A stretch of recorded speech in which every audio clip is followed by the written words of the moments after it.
You're listening to a social justice podcast hosted by Nicholas Sperling, brought to you by The Flag Shop, and inspired by a social justice coloring book. Hello, this is a social justice podcast. I'm your host, Nicholas Sperling, and today we're speaking with Danielle Main about animal abuse. Danielle, can you introduce yourself, please? Absolutely. So, as you said, my name is Danielle Main, and I'm here as the founder of Leash of Hope Assistance Dogs, which I founded in 2014. Part of our mandate is to work with people with disabilities, pair them with fully trained assistance or guide dogs.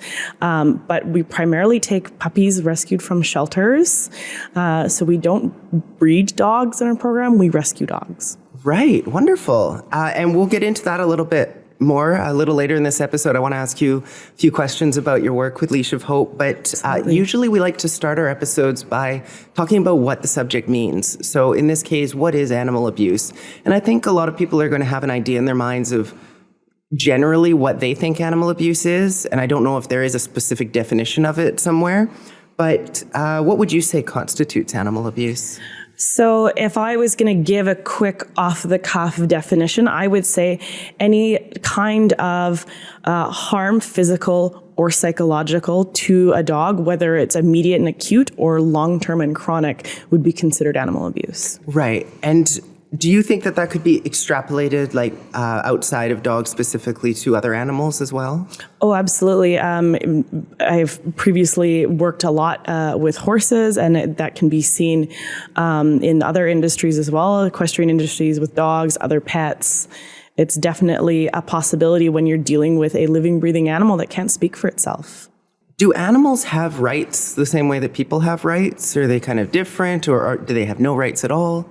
It depends on where you go. There's definitely, bodies and entities out there meant to protect animal welfare. It could be argued that we need to do a better job of putting more rights in place and advocating for them better in situations. But it's a bit of a gray zone. Right. Okay. So it kind of varies from place to place and maybe from animal to animal and sort of how we're perceiving the rights. It sounds like it's maybe a little less clear-cut than it is with humans. Correct. It's not as cut and dry. It's very much a situational or regional thing on how different cities or municipalities want to deal with situations of mishandling or miscare of animals. And it would be great to see that being something that is broadened and creates firmer guidelines around it, because unfortunately these things are really common still. Right. Well, that's unfortunate to hear. Does it become complicated when you're dealing with animals that are pets versus animals that are food?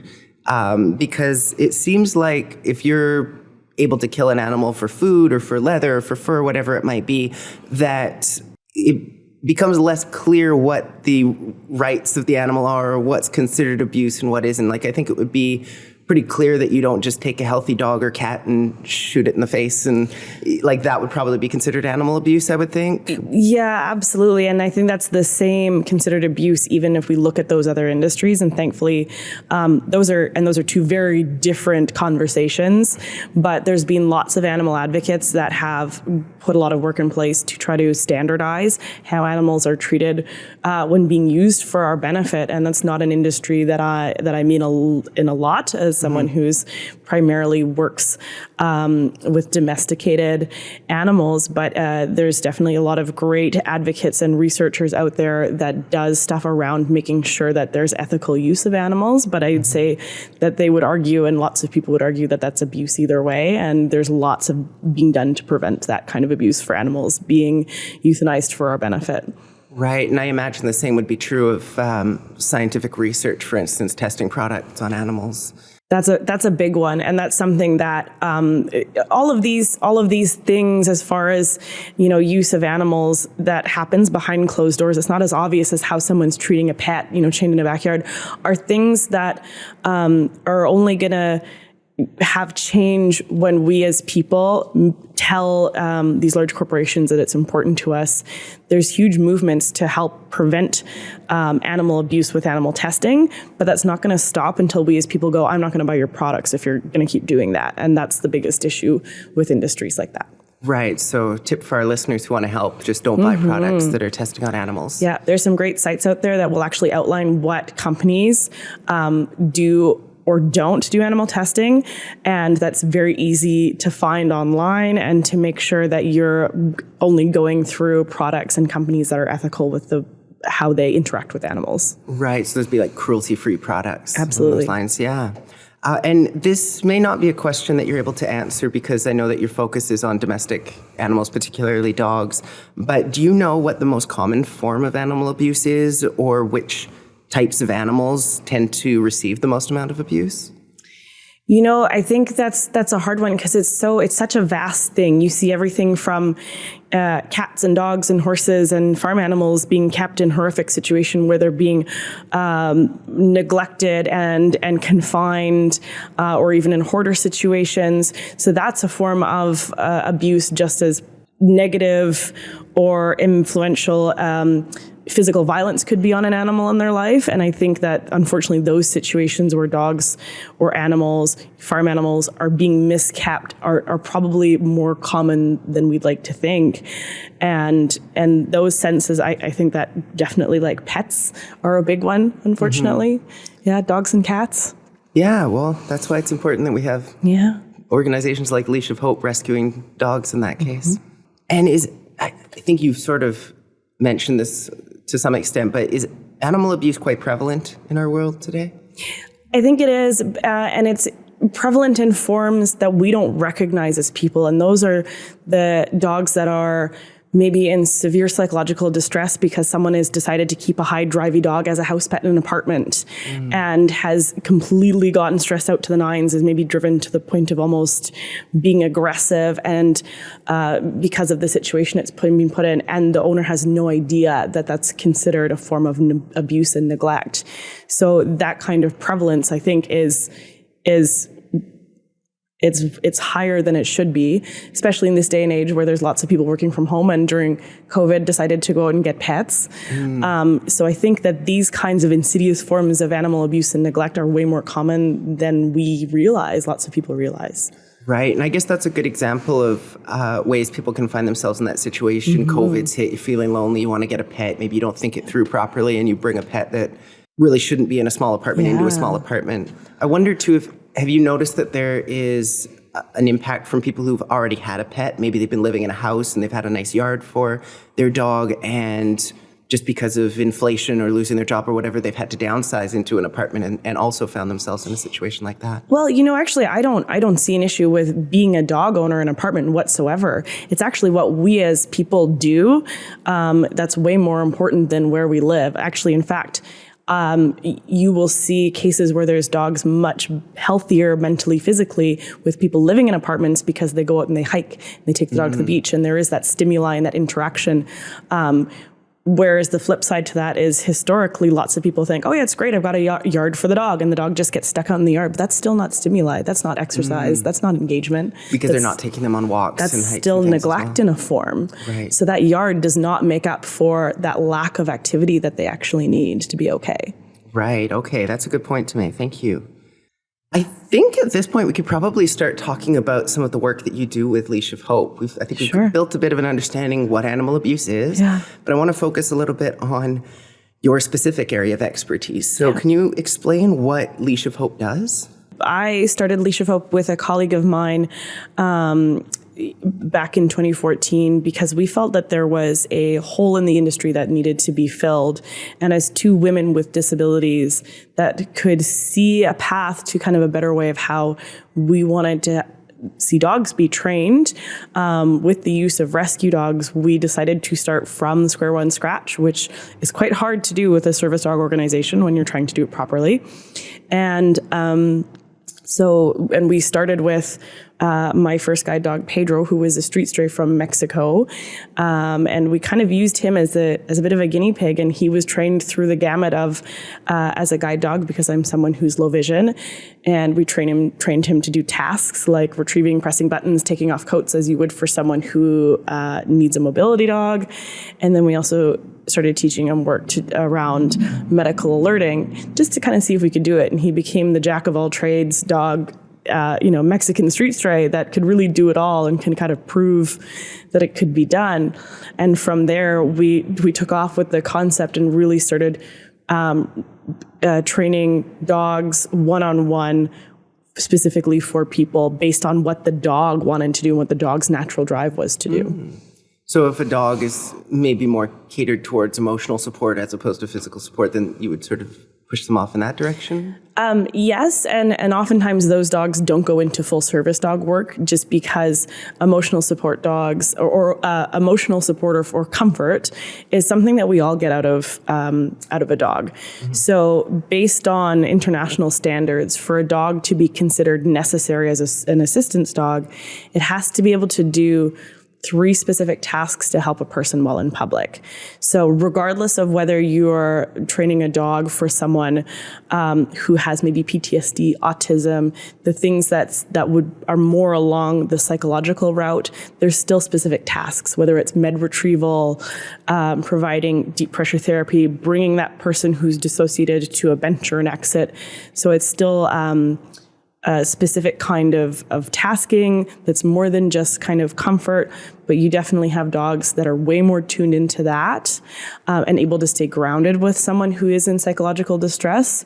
And then dogs that aren't, that go, oh, you're really stressed out, I don't want to be around you, right? So you get both, and we would put the dogs into the type of work that they excelled at and pair them with clients that they would excel at, rather than a first come, first serve matching kind of deal. Right. I mean, it's incredible that dogs are able to do any of these tasks, really. Like the fact that a dog can go and retrieve your medication for you or help you, like, one, recognize when the help is needed and then also be able to do that. So I'm guessing there's a significant amount of training that goes into that. Can you maybe let us know sort of what that training looks like a little bit? So it takes 2 years of training. And one of the things that we set out to do with our program when we designed it was to be more hands-on with the handlers that came through our program to make them, first off, better dog owners and better handlers, and give them more time with our staff and our team for the purpose of making them, in the long term, better dog handlers. A lot of industry standards guide and service dogs are paired after doing a 2 or 3 week intensive, and then they're sent off on their own, with, of course, support from their programs, and there's nothing wrong with this model. But we saw that there's lots of people in situations where they're getting their dogs being sent home, and because all of a sudden this person has had to learn a new language of how to speak dog, and the dog is all of a sudden with a new person in a new environment, things can fall apart easily. So we said, how do we fix that? So we spend a good 10 months kind of tapering off, like sending the baby bird out of the nest with our handlers in order to mitigate these concerns and make these people really strong dog handlers first and foremost. So in total, it can take 2 to 3 years to train each dog and the handler. Wow, what a process. And how did you learn how to do that? So between my skill set and my colleague's skill set, I had a background that was much more in dog welfare, dog canine psychology. I worked in a couple of vet clinics, to a grooming salon, and I did professional dog boarding for dogs with special behavioral or medical needs. And my counterpart, Tessa, had more formal training and an apprenticeship with another assistance dog school that's no longer around. And so between the two of us, we kind of had a magic combination of skill set where we could work off of each other, as well as with my background working in the therapeutic riding industry and working with people with disabilities. And now as an RMT doing massage therapy, I have an additional skill set of understanding medical background of how people's situations may look on paper as far as medically and how we can help them. And so that was the tool set that we needed to be able to put this together. Right. So are you still working as an RMT while doing that at the same time? I am. I actually ran Leash of Hope while going through RMT school. So it was like full-time school and full-time running an organization. And I still don't know how I really did it, so don't ask me. Yeah, that sounds like a lot of work. Yeah. What prompted you to start Leash of Hope? Like you've talked about why having a service dog is useful for you and that you found this other person. Was that really all it was? Like you just found this other person and you kind of brainstorming ideas and thought, oh, this is interesting? Yeah, it really came down to how we saw the industry functioning as a whole, how we saw that there's a lack of services in BC for properly trained assistance animals. And we really thought that it's a necessity. It can't be a competitive industry to have more professional service providers available to give people that should have guide and service dogs another tool in their toolkit, is a benefit to the community as a whole, because otherwise lots of people turn to doing things like either trying to train dogs on their own without an adequate skill set, which can be really problematic for like the public and really problematic for the dog's well-being, or they don't end up with that resource at all and their world ends up being a little bit smaller.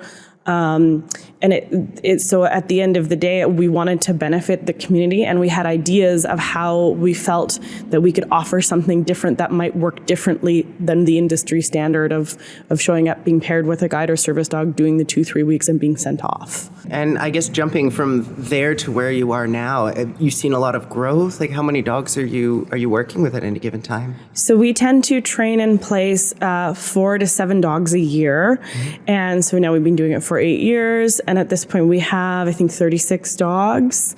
It started with, in the beginning, literally Tessa and myself, both of us training one dog ourselves in our own home at a time.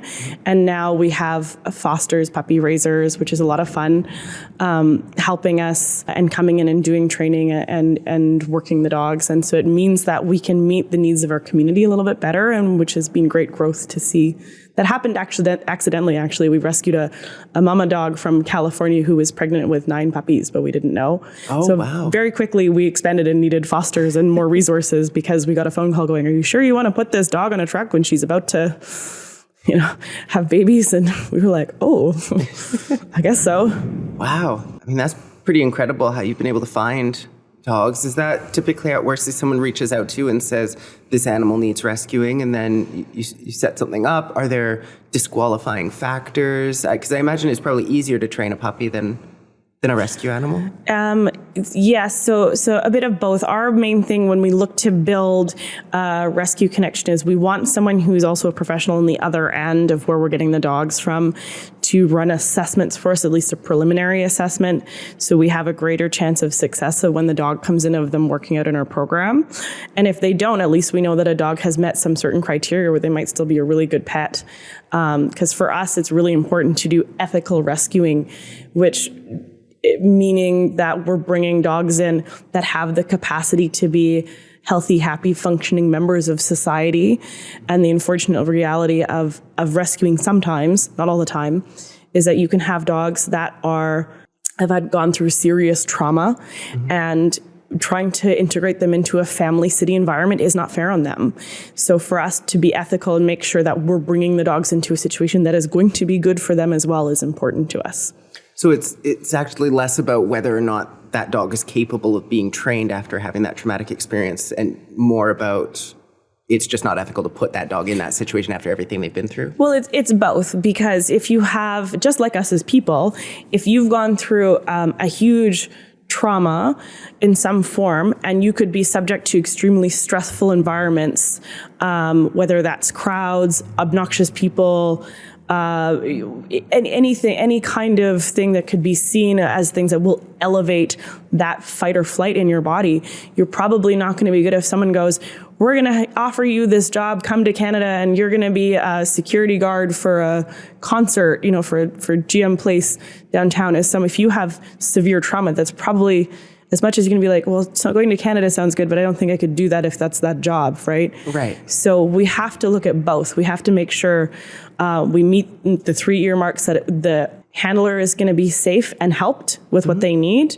The dog is going to be happy, healthy, and safe, and the public is going to be safe. Right. And I guess that actually brings us to a point that you mentioned wanting to talk about it a little earlier, which is dogs being misrepresented as service dogs, mm-hmm. and taking them out in public. Can you maybe expand on what it is that you wanted to discuss around that? Yeah, it's a bit of a hot topic. I understand that, and I might have an unpopular opinion about this, but just like other medical resources, I think service and guide animals are not something that lay people in public should be doing on their own without professional supervision and help, mostly because of the dog's welfare. We as lay people, when we don't have a skill set and tool set to recognize what we should be doing in public with a dog, or B, when a dog is maybe in distress or a situation isn't safe, we put first and foremost the dog at huge risk.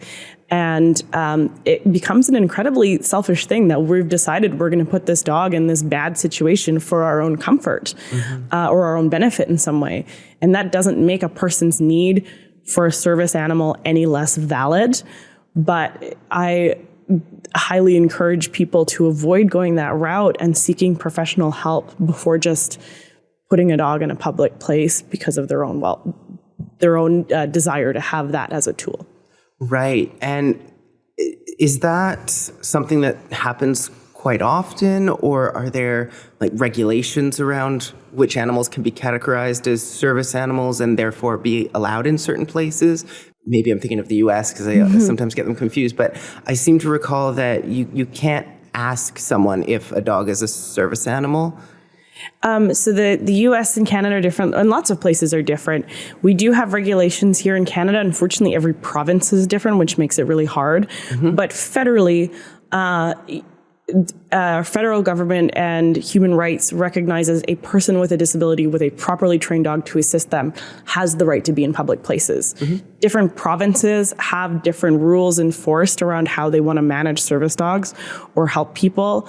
But the reality is that people still put dogs in public places, whether that's because they just want to bring their dog somewhere, or the people that legitimately have a need for a dog but don't have the resources to access it, which is why it's important that schools like Leash of Hope or other guide dog schools that we have in the province or out of province that people go out to are accessed instead of people doing it on their own.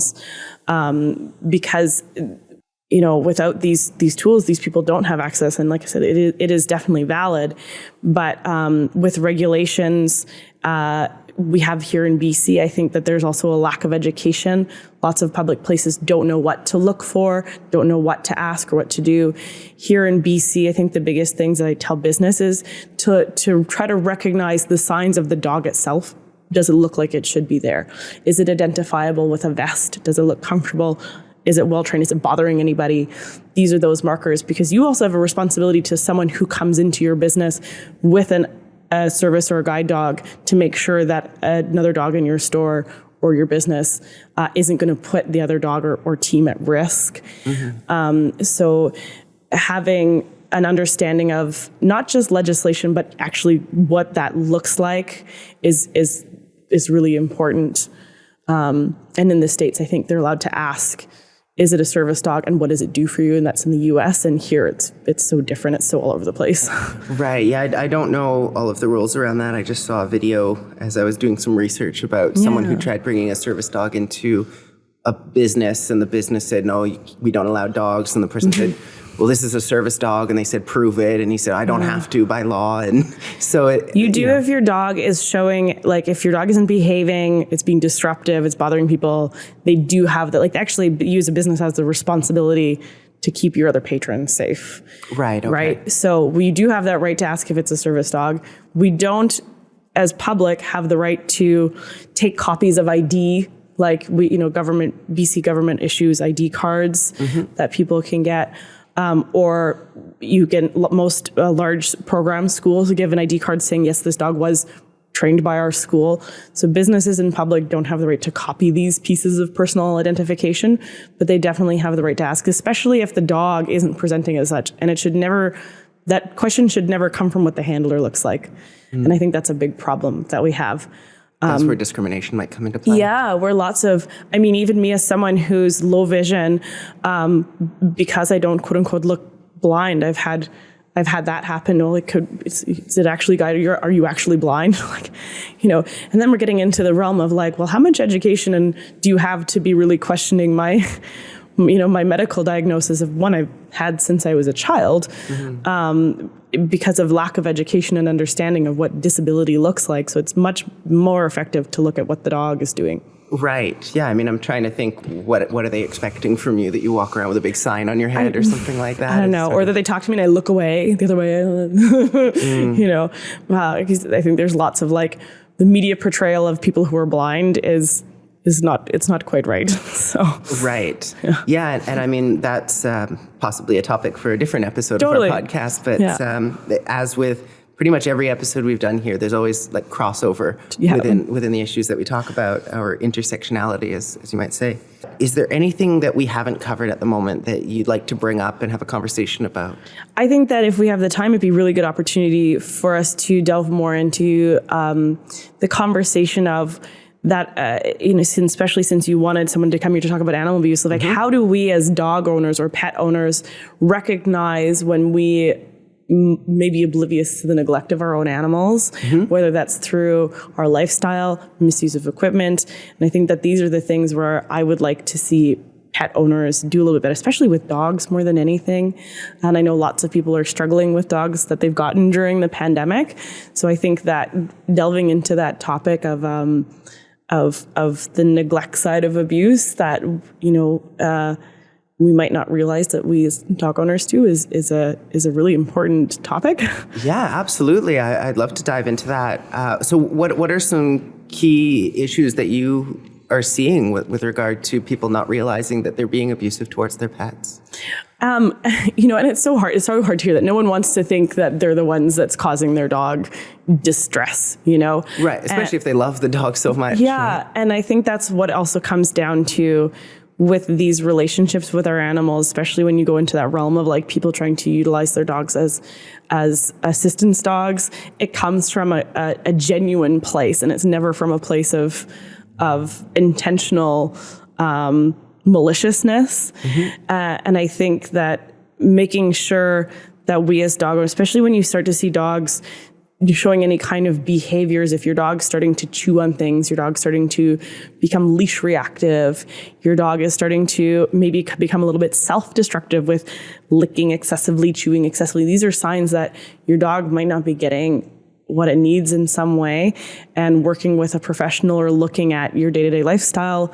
I encourage people to make like, especially with your dogs, a pie chart, and decide to fill out, okay, how much of my pie chart is my dog spending home alone? How much of my pie chart is my dog spending actually like physically running and playing outside? How much of my pie chart is the dog spending with us on walks? How much of that is it us spending bonding time at home together? And I think that becomes a really concrete opportunity to look at how your lifestyle is affecting your pet. Right? Because I guess it's difficult without having that visual representation to go, you know, how much am I really allowing this pet to get exercise that it needs? Like, you know, I think I'm out 2 hours a day playing with this dog, but when I actually check my chart, it looks like I'm only doing 30 minutes. Yeah, out of that 24-hour thing, absolutely. Or the other thing that happens, people go, oh, I walk my dog like 3 times a day. But if you think about that 3 times a day, 30 minutes a day on a 24-hour pie chart, that's like, you know, an hour and a half out of those.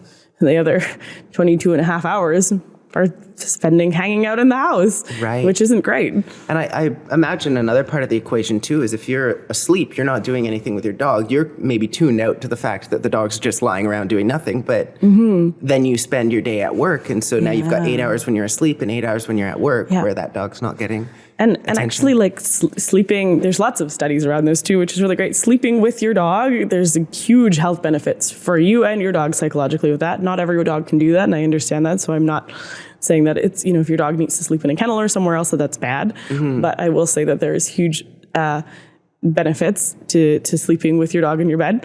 So like having the dog in the bed with you. Yeah. And I know that some trainers might totally like, you know, turn their nose up at that, but there's really fascinating research on the psychological benefits of that for both dogs and people. So that I would put under that like bonding time at home. But it's the rest of it, especially when you see behavior problems crop up. Lots of people try to start fixing behaviors with other things by like correcting the dog if it is misbehaving on leash and it's frustrated and that's obvious. You start to get into the realm of misusing different tools. And it really brings back to like one of my favorite expressions is dogs don't do things for no reason. And they also don't do things suddenly. There's going to be a lot of communication that dogs have, and cats. I don't speak cat quite as well as I speak dog. I will admit that. That happens before they get to that point where they're snapping, reacting, destroying things, and they're very body language oriented. And oftentimes we're having a whole conversation with them without even knowing because we're using our body and our line of sight or our facial expressions before we even open our mouths. And that's the conversation the dog's having with you before they suddenly did something. Right. I mean, that's kind of what I'm going through, trying to figure out is I just got a kitten, and so the kitten will meow at me sometimes, and I'm going, okay, I've fed you, we've just played, what are you meowing about right now? Or, trying to figure that out, or the cat's chomping on a lampshade, and I say, no, and then the cat just stares at me, meows, and then goes back to doing that. I'm going, right. Are you not biting things enough? Like, so I get some toys that the cat can bite or something Which like is really great, because otherwise, like, trying to get angry at an animal, we have a bad tendency as people to expect animals to learn our body language and learn that, our language, whereas really it would be much easier if we took the time to understand their language and look at their on both cats and dogs, like tautness of their mouths and their face. You get that worry expression where their tail carriages, which means two different things on both cats and dogs, and taking that time to actually like learn their language and redirect and have those opportunities. Especially if you've got a young kitten, that's a great opportunity to start from a young age of building that relationship. And cats in general are a great option for an emotional support. And I genuinely wish our government recognized emotional support animals for housing purposes. There'd be a lot less people trying to tell landlords that their dogs are service dogs, because only service dogs are recognized. So that's one of the things I would implore, we should be pushing our government to recognize the necessity of emotional support animals. So that people don't have to try to make that jump between, well, my dog is from emotional support. It has to be a service dog to be here. Okay, it has to be a service dog. And we don't need to do that. The emotional support animals are have a huge purpose, and the validity of them is absolutely essential. Yeah, I mean, that's something that always frustrates me. I'm on a strata council. I have a property that I rent to a couple on disability, and fortunately they don't want pets. But I've never wanted to restrict them from having pets, but I have to, because the Strata Corporation has said we don't allow pets in this building. And it's incredibly frustrating to think of how many people have pets and are looking for homes and giving up their pets because they can't find a place that allows for them, or sneaking them in somehow and creating problems that way.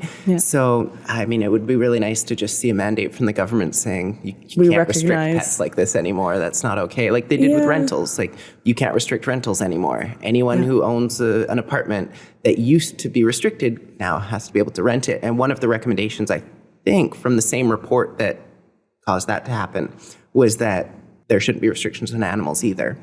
But I guess that's a little harder when you've got landlords saying, but my carpet might get damaged or something like that. Which is totally fair. And I think that goes into the realm of like, there's other opportunities to make sure that we've got good pet tenants, and it's something that definitely needs to be advocated for. But I think, you get young kids with disabilities, seniors, other people with disabilities, people who live alone, emotional support animals, or people who have had trauma or different life events. Emotional support animals, like especially the cats, they're so good for that. So I had a PowerPoint presentation night with some friends, one of those interesting things that we do. And one of them did it on the importance of having an animal. And this was just before I decided to get my kitten. So she was trying to sort of push me in that direction a little bit. But subliminal messaging. Or not so subliminal. She knew I was looking at the cat, and it was her sister who had the kittens. But it was talking about how both dogs and cats will reduce people's blood pressure, make them just all around healthier. So there's a huge health component to having pets as well. It is. And that's why also like we as animal owners need to always make sure that all the decisions that we make for them are all encompassing to make sure that their physical, emotional, mental well-being are met, because they can't speak for themselves in the way that we as people listen.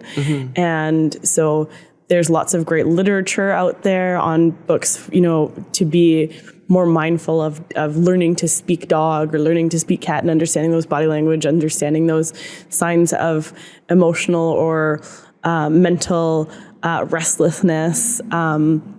And I think that if you are going to be an animal owner, to prevent that inadvertent neglect or abuse, that taking the time to read these things and educate and to be passionate about your animal's care and the fact that you are their guardian, you are their keeper, you are their everything, and ensure that their existence goes well is just, it's so critical. Mm-hmm. Yeah. Absolutely. So is there anything else related to abusing animals in ways that people don't understand that we haven't talked about? Yes. How we acquire animals, that's a big one. Mm-hmm. There are both, there's both ethical and unethical breeders and rescues out there. And so it's our responsibility as owners, pet owners, or potential pet owners, to make sure that we understand how dogs are being acquired, moved, cared for before we get them. And so it's not like all breeders are bad. Some breeders are okay. And there's lots of people that are very firm on one end of that spectrum or the other. And for me, I think it's about efficacy more than anything. Unfortunately, you get lots of rescue situations where maybe a rescue organization started off meaning well and they become overwhelmed and they start to follow unethical practices like recycling paperwork for dogs without actually getting their shots or doing medical care to get them across the border, not actually assessing dogs properly for the homes that they're putting them into. And they're doing that not intentionally maliciously, but because they have this urgency and they feel the weight of how many dogs are in shelters being put down. And that's really unfortunate because they feel that weight and that responsibility and that desire to help, but the way they end up going about it and doing things becomes unethical, and nobody wins in those situations. So what does someone do in that situation where they think, if I don't do these unethical practices, the pets die, but if I do these unethical practices, then it creates other problems? Well, we have to remember that we can only do as much as we can do. Mm-hmm. And that's in general for every single person, and definitely running Leash of Hope, we've run into that where we have rescue network people that are like, oh, please, can you help? Do you have any space? Can you help us with this dog? And we're like, we're not in a position to do any kind of rehab. And so it would be unethical of us to say yes and to bring a dog into a situation where we're not equipped to do rehab if that's what it needs. Right. So if there's such a huge demand, it sounds like rather than these existing organizations participating in unethical practices, what we really need is more people creating organizations that can help. Yeah, and also creating situations where people do what they can, and recognizing that. But I think one of the things that happens in some of these higher population, unfortunately, these high kill shelters, is that people become very focused on trying to rescue absolutely every dog. And again, unpopular opinion here, sometimes we do have dogs that have had such a poor existence, such bad trauma, that it's going to be very hard for them to have any kind of integration into a life, into a family, into a city. And they're such in distress, S&S firing, that sometimes the most humane thing we can do for those animals is to let them go and to euthanize them and give other animals the opportunity to be brought into the city, to be put in this family environments, into city or whatever it can. And there's a level of efficacy that comes down to what's best for that animal. Like I said, that's probably an unpopular opinion, and I'm not saying those dogs deserve to be euthanized or anything like that, but it comes down to like, who are we putting at risk? Who are we putting in distress? These dogs that are become like that, they don't want to harm anybody. They don't want to be there. Right. And so when it comes to solving that issue, it sounds like we need to address it before it gets to that point. Yeah, exactly. And so what does that look like? How can it be addressed to sort of prevent those types of situations from arising in the first place? And I love that question, because the reality is there's no bad dogs out there. Dogs get like that because people make them like that. Unfortunately, situational things make them like that. And that can be avoided by rescues, organizations, shelters doing a better job of screening and placing dogs into homes so that they don't bounce back, or they don't end up tied up in the backyard somewhere, or dumped on the side of a road and having a traumatic incident. Ensuring that there's more programs for that animals to be spayed and neutered, so that we don't end up with excess numbers of dogs in populations where it's warmer, where bad things happen to animals. So there's lots of things that we can do to prevent it from getting to that point, as well as having people advocate for no-kill shelters where maybe dogs are just transported before it gets to the point that it's so bad and dogs are crammed into really stressful situations. Right? I'm thinking about things like cars, and you need to go through some training and take some tests before you can drive, or guns. You need to know what you're doing with a gun before you can own a gun. Yeah. Do you think something like that should exist for animals? There absolutely should be. I mean, I would like to see city licensing being used as a way to monitor pet owners' good pet owner behavior, rather than currently, I think, especially the city of Vancouver, is very bad for. We have a lack of dog parks and dog-related areas, and it feels like city licensing and dog management is very much used for trying to catch people not with the city license tag or with their dogs off leash places, because there's a lack of dog spaces for dogs to be. But instead, why aren't we using those resources to manage situations where there are dogs that are not in situations that are good, or owners where dogs tied up in the backyard, being neglected? There'd be a much better resource to work with programs like Canine Good Neighbors, things like that, to make sure that our dogs are good neighbors, rather than trying to just police people and make money off of it. Right. So that's something that could be done at a government level to try to create some systemic changes. Exactly. And having appropriate off-leash areas for dogs to actually go in, because that's a part of that. Making sure dogs have the proper outlet and stimuli, will prevent dogs from being off-leash in kids' parks and will make them better neighbors. Right. So putting in place policies to make sure pets are being treated properly, and then also creating more spaces for those pets to interact with each other, to play, all that kind of stuff. Yeah. I recognize that some people go, we don't really need more policing of, because the reality is you're always going to get those whistleblowers that end up, I think this happens unfortunately with the SPCA all the time. People cry wolf when they think they see a situation that's not abuse, and the SPCA spends a lot of time, I'm sure, managing case calls that aren't what people say they are. So I recognize that there's lots of people that might disagree with that methodology. But I know that there are cities and other places where that city licensing is used to go, to manage situations of dogs that have always been left for 8 hours straight and the dog is screaming and not being managed properly. And the city that report goes attached to that city license and that tag, and it becomes a reflection on you as a pet owner to do better and to be accountable for how you're treating the animal in your home. Right. And I do have to say the SPCA, in my experience working with them, has done a great job of making sure that they're not adopting out animals that shouldn't be adopted out. Well, I mean, in for the most part. Because I had an instance where an ex of mine was wanting to adopt a cat, and I'm allergic to some cats.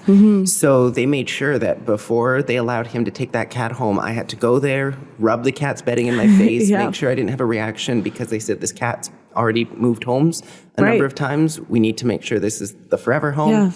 And if you're allergic, we're just not going to give you this cat, because it would put not a reason for it to bounce back. That's so great. And they also do a really great job of offering affordable veterinary services for people who are low income. So it gives that as an opportunity to make sure that animals have appropriate care for people who might not be able to afford it otherwise. So I think the SPCA does do a really good job with stuff like that. It can be really expensive to have a pet. So you've got all these great benefits to having a pet. And at the same time, there's the cost of owning a pet, which can be a mental drain. It can be just all sorts of it can create all sorts of problems. So I wonder, from that perspective, is there an element of animal abuse in terms of, I can't afford to buy my cat or dog the right food. I can't afford to take my animal to the vet when it needs to go to the vet, things like that?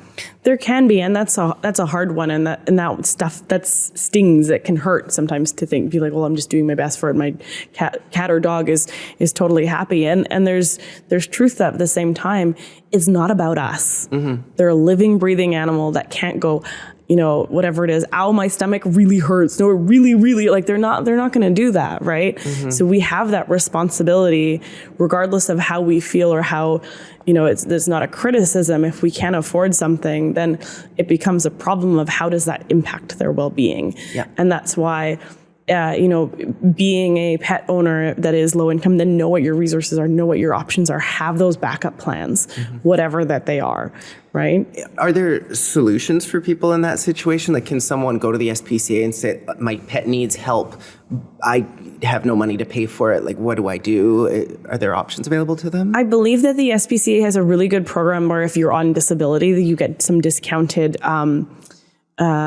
rates for things. I know that there's a couple of vet programs out there that offer grants to cover expenses for animals that have had major things crop up, maybe like leukemia. So there are different programs like that. There's some vets that will do a free day or a low income day, or have low income programs. So it's really about reaching out to the resources and looking up what's in your community around you, because those options are there. And it's like that's, having animals is like having a permanent toddler, right? So, just like if you were to have a toddler, sometimes it doesn't matter, how criticized we feel about our financial situations. They still need what they need. Right. That's a hard one. Just That's a really hard one. A way to make it work. Yeah. Yeah. Either way, I know it's great because animals will love us no matter what we do. And that's the miracle of them, that we're so blessed to have these creatures in our lives. And I think that's why we, as animal owners, need to do absolutely everything we can to do right by them. Yeah, absolutely. On that note, is there anything else that we haven't touched on that you'd like to chat about?